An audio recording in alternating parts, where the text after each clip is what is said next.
할렐루야. 우리가 지난 시간에도 말씀을 드렸듯이 하나님은 사람을 통해서 일하신다라고 말씀을 드렸습니다. 그러면 하나님께서 과연 쓰시는 사람은 어떤 사람이냐라고 우리가 생각해 보면 하나님의 형상이 회복된 자, 그리고 하나님을 온전히 신뢰하는 자, 그리고 하나님의 말씀으로 잘 훈련받아 말씀에 온전히 순종하는 자를 하나님께서 쓰신다라는 거예요. 하나님은 이처럼 준비된 사람을 통해서 일하십니다. 그 이유는 이 사람을 통해 하나님의 능력을 나타내시고 영광 받으시기 위해서입니다. 그 대표적인 인물이 지금 계속해서 등장하고 있는 바로 모세입니다. 스데반은 설교를 통해서 이스라엘의 역사를 돌아보면서 하나님께서 어떻게 모세를 사명자로 세우셨는지를 오늘 증언하고 있습니다. 우리도 이 시대에 하나님의 사명자로 부름을 받았다라는 사실을 우리는 잊어서는 안 됩니다. 그러므로 모세의 삶을 통해 하나님의 능력의 사명자는 과연 어떤 사람이고 또 어떻게 살아가야 하는지를 오늘 말씀을 통해서 살펴보도록 하겠습니다. 35절의 말씀을 다시 한번 보면 그들의 말이 누가 너를 관리와 재판장으로 세웠느냐 하며 거절하던 그 모세를 하나님은 가시나무 떨기 가운데서 보이던 천사의 손으로 관리와 속량하는 자로 보내셨다라고 이렇게 말씀을 하고 계십니다. 모세는 처음부터 능력의 사명자로 역할을 감당했느냐? 그러지 못했다라는 거예요. 사람들에게 거절을 당하는 모습을 우리는 잘 성경을 통해서 알고 있습니다. 사람들이 모세를 인정하지 않았어요. 그러나 하나님은 사람들에게 거절당한 모세를 거룩한 사명자로 다시 세우시고 이스라엘을 구원하는 지도자로 보내십니다. 하나님의 부르심은 사람들의 어떤 인정이나 평가로 좌우되지 않는다라는 겁니다. 하나님이 세우시면 사람이 인정하지 않고 거절한다라고 해도 절대 하나님이 이루어 가시는 사명을 막지 못한다라는 겁니다. 우리가 하나님의 사명자로 하나님의 계획과 뜻을 이루어 갈 때 사람들의 말에 근심하거나 낙심하지 말아야 할 것은 하나님이 우리를 어떻게 보시는가예요. 하나님은 중심을 보시는 분이시기에 하나님이 준비시키시고 보내셨다라면 사람의 거절을 이기고 하나님이 주신 사명을 잘 감당하게 될 겁니다. 사명자는 반드시 자신의 능력이 아닌 하나님의 능력에 따라 살아가야 한다라는 거예요. 36절 말씀을 보면 이 사람이 백성을 인도하여 나오게 하고 애굽과 홍해와 광야에서 40년간 기사와 표적을 행했다라고 말씀하고 있어요. 하나님의 부르심을 받은 모세가 훈련받아서 40년간 이적과 표적을 행했다라고 이야기하시죠. 자, 이 능력은 하나님이 모세를 통해 나타내신 하나님의 능력이에요. 그러니까 모세의 능력이 아니라 하나님이 모세를 통해서 나타내신 하나님의 능력이다라는 거예요. 그러니까 하나님께서 모세와 함께 하셨기 때문에 가능한 일이었다라는 거죠. 사명자에게 필요한 것은 누군가를 설득할 수 있는 언변이나 때로는 환경이나 사람을 다루는 기술, 때로는 자신을 내세울 만한 지식이나 배경이 아니라는 거예요. 그러면 사명자에게 필요한 것이 무엇이냐? 바로 하나님과 함께하는 거룩한 삶이라는 거예요. 나는 부족한데, 참 나는 연약한데, 난 가진 것도 없는데, 나는 배운 것도 없는데, 그래서 하나님의 일을 맡아서 하는 것이 어렵다라고 말하지 않았으면 좋겠어요. 여러분, 두려워하지 마세요. 하나님의 일을 할 수 있는 능력은 내가 준비하는 것이 아니라 하나님이 공급해 주시는 힘과 능력으로 하는 줄로 우리는 믿습니다. 우리는 그저 믿음을 가지고 하나님을 신뢰하고 순종하는 마음만 있다라면 하나님의 능력을 통해 하나님은 우리를 사용하실 줄로 믿습니다. 사명자는 하나님의 말씀을 백성에게 전하는 자예요. 38절의 말씀을 보면 시내산에서 말하던 그 천사와 우리 조상들과 함께 광야 교회에 있었고 또 살아있는 말씀을 받아 우리에게 주던 자가 이 사람이다 라고 말씀하고 있죠. 그러니까 사명자는 자기의 생각을 전달하는 사람이 아니라 온전히 하나님의 말씀을 전하는 사람이다라는 거예요. 그래서 하나님의 능력의 도구가 될 수 있는 것은 살아있는 하나님의 말씀에 사로잡힌 사람이어야 된다는 겁니다. 그러니까 하나님의 말씀을 읽고 묵상하고 마음속에 믿어서 삶에 온전하게 그 말씀을 드러낼 때 말씀의 능력이 나타날 뿐만 아니라 하나님의 능력의 도구로 쓰임받게 된다라는 겁니다. 여러분이 어디에 있든지 또는 무엇을 하든지 하나님 말씀 중심으로 살아가기를 바랍니다. 하나님의 말씀을 신실하게 붙들기를 바라요. 그러면 하나님은 여러분을 통해서 반드시 일하실 줄로 믿습니다. 사명자는 반역과 거절 속에서도 인내하는 자입니다.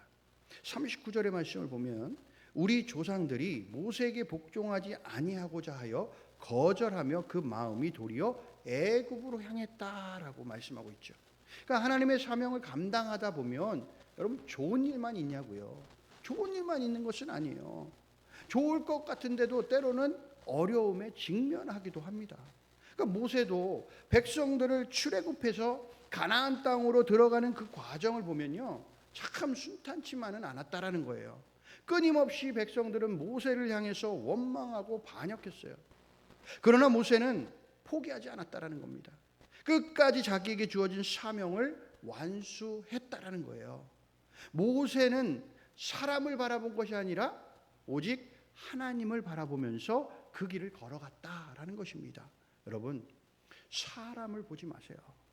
여러분, 하나님을 바라보시길 바랍니다. 여러분, 사람을 보는 순간 우리는 때로는 낙심하기도 하고요, 상처를 받기도 합니다. 그러나 여러분, 하나님만을 바라보는 자는 절대 상처받거나 낙심하지 않아요. 온전히 우리의 믿음은 하나님을 바라볼 수 있는 믿음이 되어야 할 줄로 믿습니다. 하나님의 일을 하다 보면요, 참 사람 때문에 실망할 때가 많아요. 상처받을 때도 있어요. 그러나 하나님의 사명자는 여러분 인내해야 돼요. 끝까지 순종하고 그 길을 묵묵히 걸어가야 합니다. 그 길을 걷는 동안 성령 하나님께서 여러분 아픈 마음들을 위로해 주시고 평안을 허락해 주시기 때문에 그렇다라는 거예요. 사랑하는 성도 여러분, 모세는 애굽에서 부족함 없이 자랐어요. 그렇지 않아요?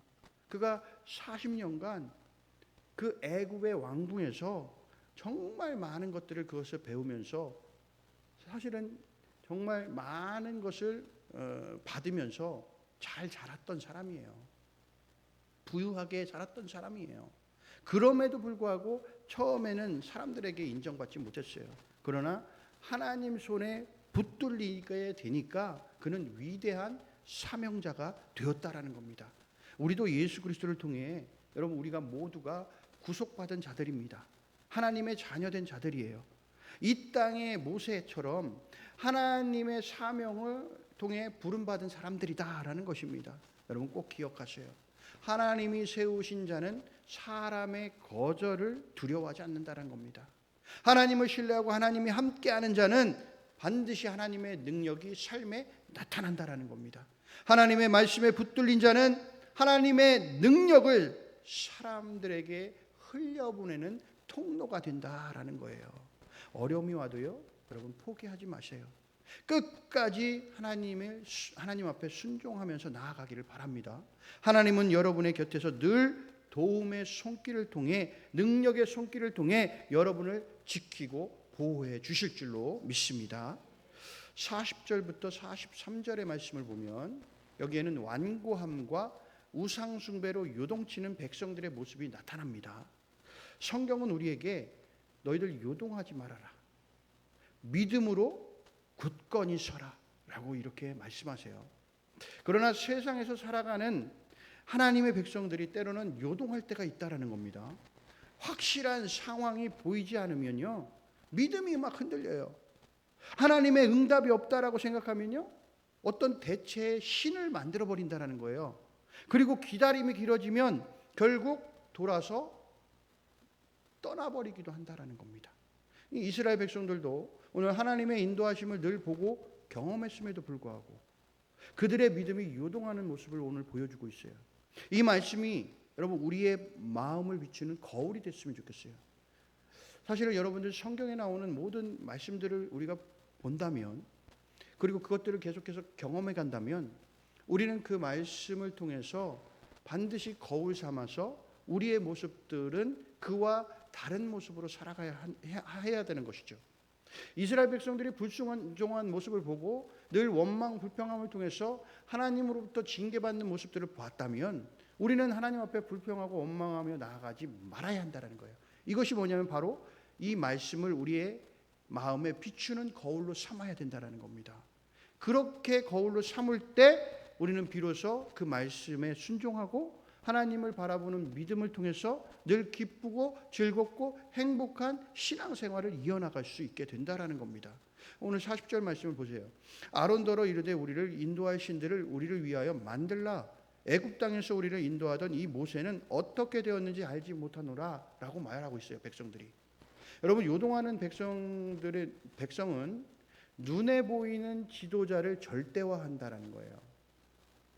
모세가 십계명을 받기 위해서 지금 시내산에 올라가 있는 상태예요. 그리고 40일이 됐어요. 그래도 내려오지 않았어요. 그러니까 백성들이 막 혼란에 빠졌습니다. 여기에서 백성들의 신앙의 문제점이 막 보이기 시작을 해요. 그들의 신앙이 하나님이 아닌 모세라는 사람에게 기대고 있었다라는 거예요. 여러분, 목회자를 바라보는 게 아닙니다. 여러분, 하나님을 바라보는 거예요. 여러분, 목회자를 바라봤다가는요, 실망하기도 하고요, 낙심하기도 하는 거예요. 여러분, 목회자는 신이에요? 아니잖아요. 목회자도 똑같은 인간이에요.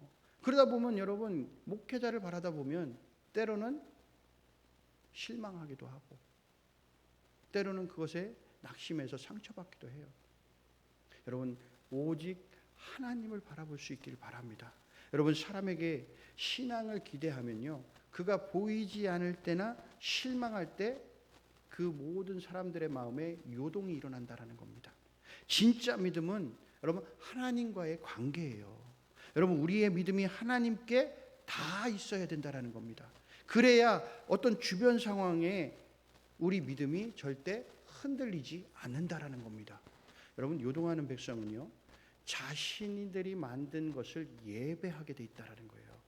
오늘 41절의 말씀을 보면 그때에 그들이 송아지를 만들어 그 우상 앞에 제사하며 자기 손으로 만든 것을 기뻐했다.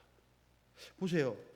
모세라는 사람을 절대화해 버리다 보니까 여러분, 그들이 하나님을 절대화하고 하나님만 바라봤어야 되는데 모세라는 사람을 절대화한 거예요. 그들이. 그러니까 모세가 갑자기 없어져 버리니까 이들의 마음에 요동이 쳐요. 그러니까 그것을 대체할 만한 뭐를 만들어요? 신을 만드는 거예요. 그러니까 송아지, 금을 다 자신들이 갖고 있던 금을 다 모아가지고 그걸 가지고 송아지를 만들고 거기에 우상 숭배하면서 송아지를 향해서 뭐라고요? 그게 하나님이래요. 그게 신이래요. 이 요동하는 백성들은 자기 만족의 산물인 금송아지를 지금 만든 거예요. 그리고 자기가 만든 것을 지금 예배하고 자기 손으로 만든 것에 자신들이 안정감을 찾고 있는 겁니다. 이것이 곧 자기중심적 신앙인 거예요. 하나님의 뜻보다 자기가 원하는 것, 자기가 정한 방식을 따르는 겁니다. 지금 오늘날도 내가 세운 기준이 삶의 기준이 되고 나의 성공, 내가 만들고 있는 이 신앙의 틀 또는 감정에만 의존하는 이 신앙이 우리의 믿음을 요동하게 만든다라는 겁니다.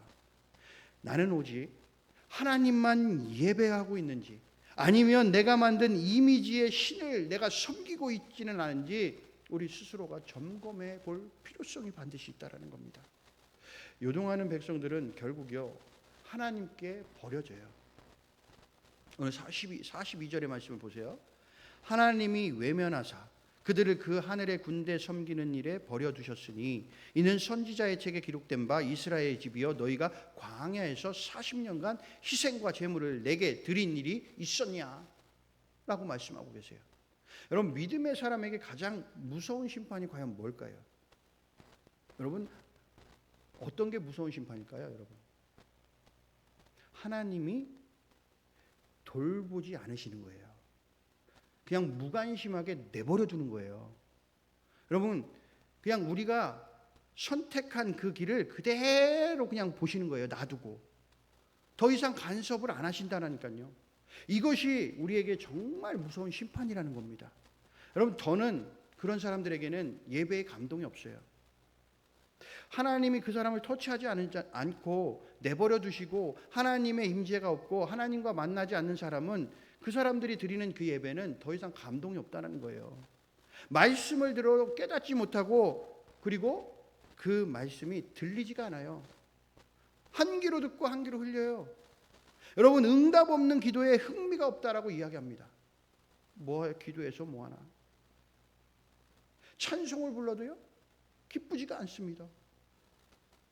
찬송을 부를 때도요 마음에서 우러나오지가 않으니까 여러분들 입도 뻥끗 안 해요. 저는 다 보여요. 여기서 보면 찬송을 부르고 있는지 기도를 하고 있는지 여러분 여기서 보면 마음이 다 보인다니까요. 안 보일 것 같지요.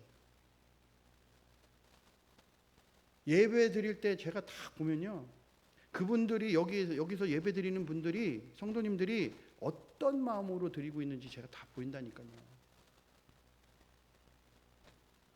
제가 봐도 보이는데 하나님이 보시면 어떻겠냐고요. 감동 없는 예배, 내가 기도드려서 뭐해? 응답도 없는데. 내가 지금 찬송 부르면 뭐해? 난 기쁨이 없는데. 왜 이런 현상들이 나타날까? 그것은 하나님이 그 사람을 터치하지 않고 계시기 때문에 그래요. 여러분, 이것은 무서운 우리에게 징계고 심판이에요. 그것이 영적 심판의 모습으로 나타난다는 겁니다. 하나님이 우리의 삶에 침묵하지 않으시도록 우리가 날마다 영적으로 깨어서 하나님 은혜에 감사하고 기쁨의 예배를 드려서 임마누엘의 은혜가 여러분들의 삶에 늘 충만하기를 원합니다. 여러분, 이게 얼마나 중요한지 몰라요. 임마누엘, 하나님이 우리와 함께 하신다. 여러분, 하나님이 우리와 함께 하신다라는 게 얼마나 큰 은혜인지 몰라요. 여러분, 하나님이 함께 하시면 무슨 일이 있겠습니까? 놀라운 하나님의 역사가 나타나는 겁니다. 여러분, 대적들이 아무리 우리에게 와서 우리를 넘어뜨리려고 해도 여러분, 그 대적들이 우리를 넘어뜨릴 수 없어요. 대적들이 왔다가 여러분 한 길로 왔다가 일곱 길로 도망가는 역사가 나타나는 겁니다. 우리 여러분 하나님의 임재하심이 있으면 여러분 예배가 감격이 없겠냐고요. 감격에 찬 예배를 드릴 수밖에 없어요. 찬송도 기뻐요. 그냥 막 틀리면 어때요? 박자 좀 틀리면 어떠냐고요. 여러분, 우리의 입술을 열어서 큰 소리로 하나님을 찬양하고 기쁨으로 찬양하면 여러분, 하나님은 어떠한 상황이든지 그 찬양을, 그 찬송을 받아주신다고요. 여러분, 요동은요 결국 여러분들 최종적 심판을 부른다라는 겁니다. 오늘 43절 말씀 보세요. 몰록의 장막과 신 레판의 별을 받들었으며 이것은 너희가 절하고자 하여 만든 형상이로다. 내가 너희를 바벨론 밖으로 옮기리라 함과 같으니라. 여러분, 이스라엘은 처음에는 금송아지를 섬겼어요. 나중에는 몰록과 레판이라는 신을 숭배했어요. 여러분, 작은 요동이요 큰 타락으로 이어졌다라는 겁니다. 우리 격언 있잖아요. 바늘도둑이 소도둑 되는 거예요. 그래서 내가 지금 처음 금송아지 만들어 뭔가 했는데 이 이스라엘 백성들이 나중에는 어떻게 해요? 더 큰 우상 숭배에 빠져버리는 겁니다. 여러분, 결국 그들은 어떻게 됩니까? 바벨론의 포로로, 즉 그들의 신앙과 자유와 영광을 다 빼앗겨 버렸다라는 겁니다. 여러분, 작은 흔들림을 방치하게 되면요 점점 하나님을 멀리하게 되는 거예요. 지금 내 마음에 요동이 있으면요 그 자리에서 우리는 뭐 해야 되냐? 멈추고 회개해야 되는 겁니다. 그렇지 않으면요 영적 포로 상태에 빠지게 되는 거예요. 진정한 믿음은 상황과 또 사람 또 감정 위에 세우는 것이 아니에요. 오직 하나님의 약속과 성품 위에 서야 흔들리지 않는다라는 것입니다. 믿음의 주요 온전케 하시는 예수 그리스도만 바라볼 수 있는 저와 여러분이 되기를 간절히 소원합니다. 여러분, 어떠한 상황 가운데서도 우리가 흔들리지 않기 위해서는 여러분 주님만 바라보십시오. 주님을 바라보시고 주님이 원하시는 뜻을 잘 받들고 분별해서 여러분 그 뜻대로 잘 이루어갈 수 있는 귀한 믿음의 자녀가 되십시오. 그러면 절대 여러분들 흔들릴 일이 없어요. 어떠한 어려움이 와도 어떠한 핍박이 와도 환난이 와도 여러분 절대 흔들리지 않습니다. 그 사람은 그 자리에 꼿꼿이 서서 온전히 주님을 바라보면서 주님이 원하시는 길을 걸어 주님이 품에 안기는 그 순간까지 자신의 귀한 사명을 잘 감당해가는 믿음의 자녀가 될 줄로 믿습니다.